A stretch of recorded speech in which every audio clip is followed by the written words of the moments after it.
Looking for sealed product and singles? You can find it all on Channel Fireball.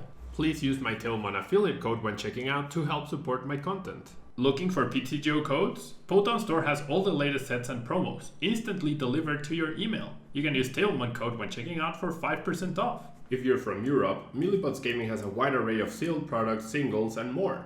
You can use Tailmon code when checking out for 5% off.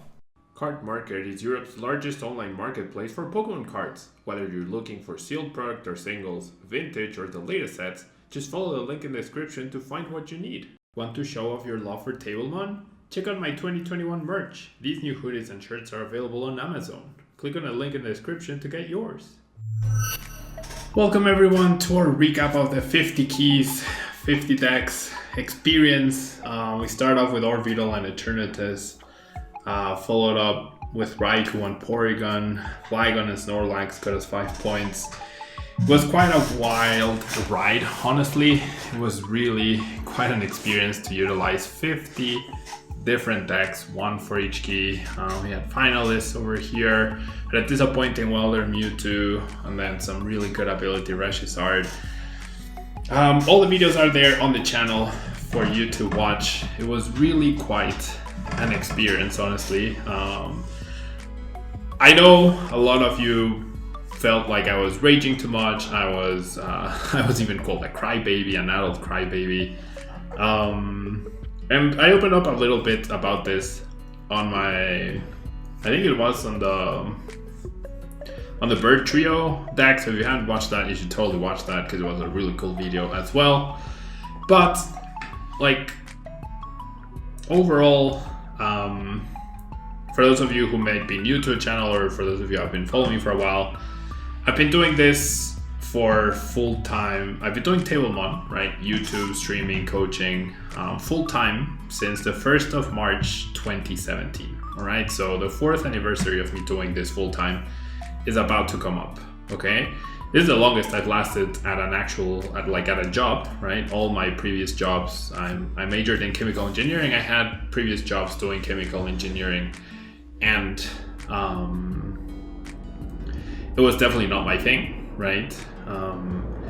So before COVID hit, right, I worked really hard on Tablemon to make it so that, like, I created my own job, basically. There was no way for me to do what I wanted to do other than like taking a leap and creating something out of the blue, right? It's been improvising a lot for me so far.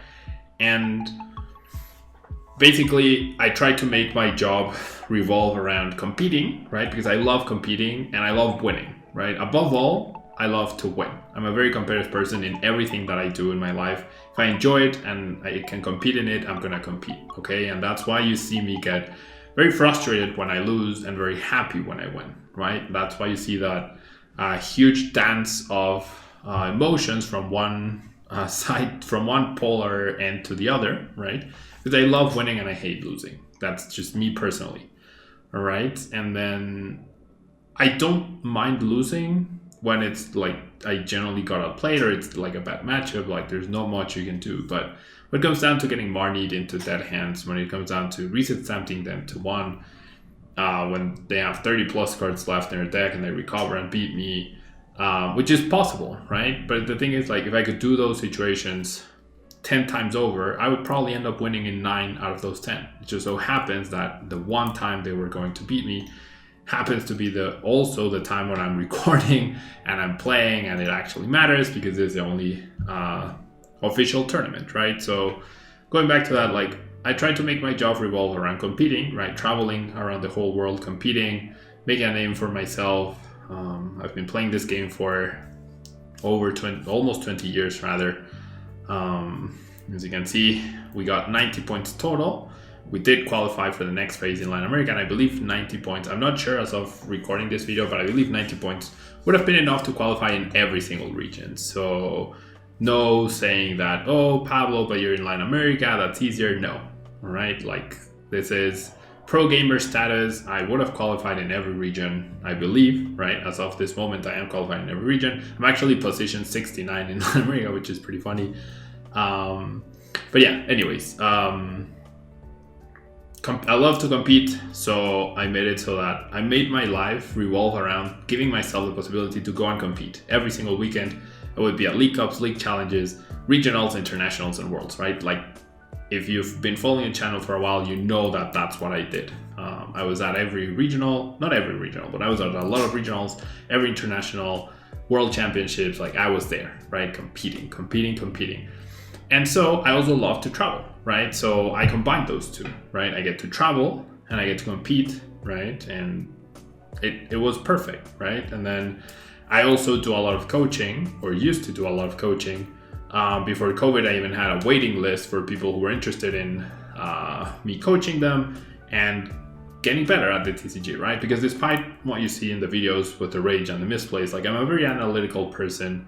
I like to think I'm a skilled player in the game, and I believe I'm a good coach. I'm a good coach. A lot of my students have gotten really good results. I work with mostly kids of different competitive levels as well, from very beginners to very competitive. And it just so happens that with COVID, kids cannot compete anymore at anything, right? There's one official thing and they can compete, and then they're discouraged when they're competing against masters. So I've lost a lot of kids who I coach, right? Like, I'm now, obviously I don't have a waiting list anymore. I have less than 50% of the kids that I used to coach before COVID hit. And I'm also like, it's hard to justify coaching right now because there's nothing to coach for, right? And the news came out recently that there's not going to be anything in 2021 either. So that's why you saw all the emotions in the 50 keys, 50 decks challenge, right? So part of it was me venting the frustration that I continue to have inside, because I love table one, right? Like, this silly chair with googly eyes is probably the best idea I've ever had, right? And obviously not the actual table, right? But the everything, right? Starting the channel, making videos, putting myself out there, making content, and making a life out of it, right? It's brought me genuine happiness. It's brought me all sorts of things, positive things, like 90-10 positive, negative things. And it's rough. It's rough that what I worked so hard to create, right, has essentially been on pause for a year, and it's gonna be on pause for another year. So 50 keys, 50 decks came out of a creative part of me. Doing, I'm a very creative person, and I'm always trying to innovate with my content, with what I do. I'm always trying to think of new ideas, redesigning stuff, things like that, and just try to do things right. Yeah, and I'd be pretending if I was always happy, or like, I show who I am in the videos, but also when I'm done recording, that's it, right? I'm done recording and I leave that frustration in the game. And it's also never personal, okay? Like, I get frustrated at the game, at PTGO and at the RNG. Never, ever, ever at the person who is behind the screen. But yeah, I mean, that's me opening up a little bit about this experience. I really enjoyed it. The support has been amazing. Like, I know I'll get, I don't know, 5 comments in every video saying that I'm a crybaby and that I shouldn't complain too much, and then 15 others of people laughing and being sympathetic and empathic, I don't even know how to say that, empathic and supportive, and also thousands of people who don't post but are back to watch the next video and the next video and the next video. So those of you who comment, those of you who don't comment, I really appreciate you coming back to watching. Those of you who come back to watch me rage and then complain about my raging, I mean, I still appreciate the view. The frustration that you see, like I said, it's a buildup of the last year and everything that I've worked so hard to create tumbling down. It's also been a hard pill to swallow. The market for Pokemon content, right, is getting way more competitive, and there is definitely a preference for other channels, US-based channels, even Pokemon directly supporting them, even though I started before them. My channel hasn't grown as much, etc. And like I'm not comparing myself to them. We are all different people. We are all different. We have different approaches, different everything. But I used to be the biggest Pokemon YouTuber at one point, right? When I started doing this full time, and then other people saw that I was doing this full time, and they're also doing well, right? Which is great. The more people that do well and the more people involved in the hobby is the best, right? But yeah, like support. That's also why I stopped live streaming. Support to justify me doing that hasn't been enough, right? Because I live off of this, so if that's not being worth the time I put into that, then I need to find something else, right? And combine that with the frustration I was feeling. If you saw me vent in those videos, like I noticed how I was starting to get frustrated whilst live, right? And then not being the nicest person when answering questions, being like, I wasn't liking who I was becoming when I was live streaming. That's why I stopped live streaming, and that's why I probably won't be back to live streaming anytime soon, at least not Pokemon. I've been thinking about doing other stuff, like retro video games and stuff, just for fun. But I probably won't be streaming Pokemon anytime soon. If I do, I'll probably do it on YouTube, right? I'll probably do it on YouTube. I think it's better for me to focus on one thing rather than trying to do everything at once. And with that, I do want to say that I'm gonna open up the channel memberships, right? Which is sort of like subscribing on Twitch. I've historically never received a lot of support in terms of Patreon or Twitch subscribers. But if any of you want to support, I want to open up 100%. COVID has hit me very hard in terms of my my willingness, right, to continue doing Tablemon, my options, right, in real life regarding what to do. But I really do want to continue, right? And obviously the more support I receive, the more encouraged I am. And 50 keys, 50 decks has been fantastic, right? Like my channel has not received this much support in a long time. It was actually starting to lose subscribers for a period in 2020 when I was doing like Mario Maker stuff and like I was doing everything but Pokemon. So yeah, hopefully you choose to support. That would be great. If you choose to support through the sponsors, of course, the sponsors are fantastic. Potown Store, Channel Fireball, Millipods Gaming, Card Market. They are great sponsors and they fully support Tablemon, and I really appreciate that. So if you support Tablemon through them, that's super appreciated as well. And yeah, 50 keys, 50 decks. We did manage to qualify for the Players Cup second phase, which happens on the 20th of March, I believe. I'm gonna be preparing really hard for that. I was thinking of continuing this sort of meme and making a poll, like out of all the decks that got me 5 points, which one should I play, right? So obviously ADP would be in there, but we would have things like Spiritomb and Water Mewtwo in there as well. I'm probably just gonna stick with a competitive deck. I would like to make it to the finals, especially after in Players Cup 1 I was so close through the Invitational and then through the actual tournament.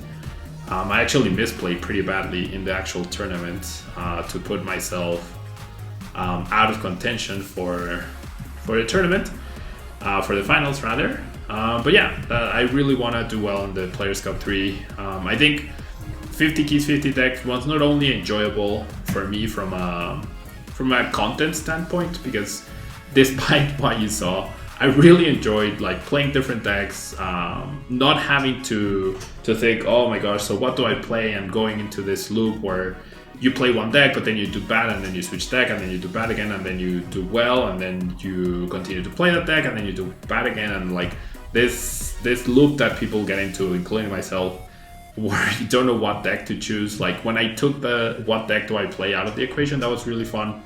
I definitely plan on doing 50 keys, 50 decks for the next Players Cup. If that is the same, if the process is the same, I'll definitely be doing that again.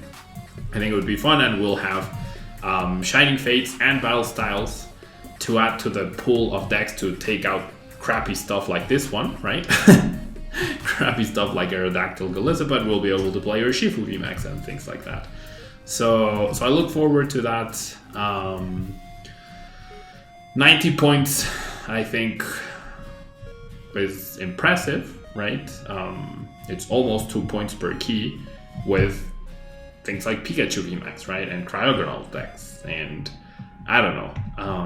I'm pretty proud. I enjoyed it. I hope I get to do it again despite the rage. And I'm going to try and continue with the double daily uploads. I'm trying to think of like either something original for the afternoon videos, or doing like standard expanded, and having daily standard and daily expanded videos in the channel. I'm not so sure yet. That would give me a lot of nice coverage for all the tournament results that are happening and like quirky decks that pop up. So yeah, if you have any suggestions, definitely let me know. Thanks so much for watching this, I guess, open heart / recap video of the 50 keys, 50 decks experience. And all of you think I slowly went mad and crazy when doing this. I would say that I was already crazy before doing it, and I'll be just as crazy after doing it, so that didn't even factor in. I truly enjoyed it, and I enjoy the emotions, right? Like, I'm very passionate about Pokemon, I'm very passionate about winning, and that's what you see in my videos, right? If you saw me emotionless, I don't even think my content would be genuine. If I was like still and not reacting, like that wouldn't be me, right? And if people don't like the raging and stuff, you don't have to watch, right? But if you have fun and you laugh at me for being so mad and raging and whatever, that's fine too, right? And I know it can get too much, and I appreciate you guys letting me know. And yeah, that's Tailbun, that's me. That's a little open heart discussion about what happened. I did finish my keys by the 19th of February, so I finished with plenty of time to spare. And I don't know what else to say. Thanks so much for tuning in. Thanks so much for watching. I really do appreciate it. I look forward to Players Cup 2, and I look forward to making more content. Thanks so much for tuning in. I'll see you in the next video.